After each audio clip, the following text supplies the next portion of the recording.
war in Ruapekapeka came about as one of three major engagements in the Northern Wars. With groups of over 1,700 on the British side and over 500 on the Māori side, this was one of the largest and most significant wars in the shaping of one New Zealand. The series of wars came about through worry of losing sovereignty, with the trial of Makatu showing many chiefs, namely Honga Heke and later Kawati, that they had lost control over their people. Heke then took action by cutting down the flagpole he gifted to the crown in protest to the now apparent power structure in which chiefs are subservient to the crown. The crown then took action against this, leading to the aforementioned three engagements.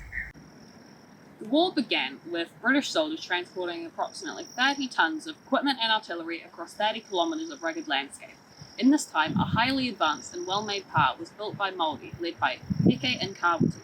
It included many new techniques discovered throughout the prior two engagements and was to the British a key target, so they began to attack the pa with shells and a small quantity of assaults, but it all made little impact on the well-built pa.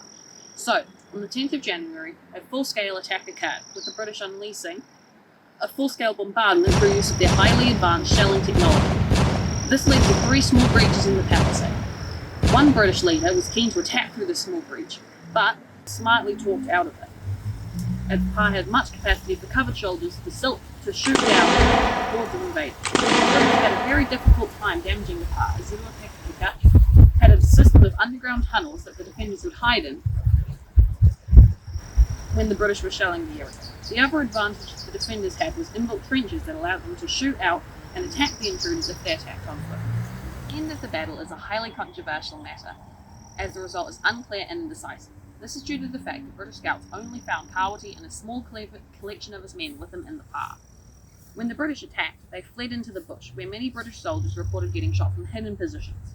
When the British went back to loot the pa, they found nothing. This has led to a variety of different perspectives on the outcome and impact of the war. Many historians view the sudden withdrawal of Māori as a strategic retreat. However, some historians, particularly those who created the contemporary theories, say that they left for religious purposes, which also explained why Kawati stayed behind, as he was non-religious. So, to the British at the time, it was a great victory over the noble savage, capturing a highly advanced pa.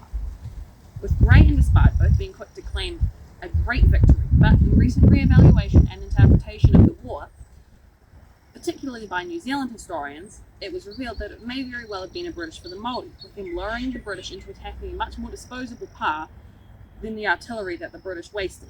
But, in reality, the most fair and balanced argument is that the Battle of Te Ruapekapeka was a draw. Other effects of the war are more controversial, with some historians, such as Jane Ballard, claiming that the invention of trench warfare lied in the invention of these pa.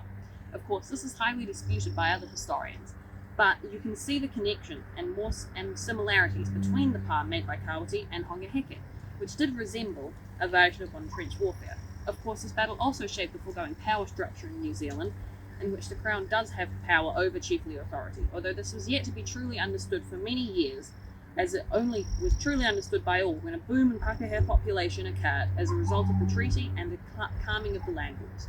This was accompanied by a slow, steady decline in the Māori population in New Zealand,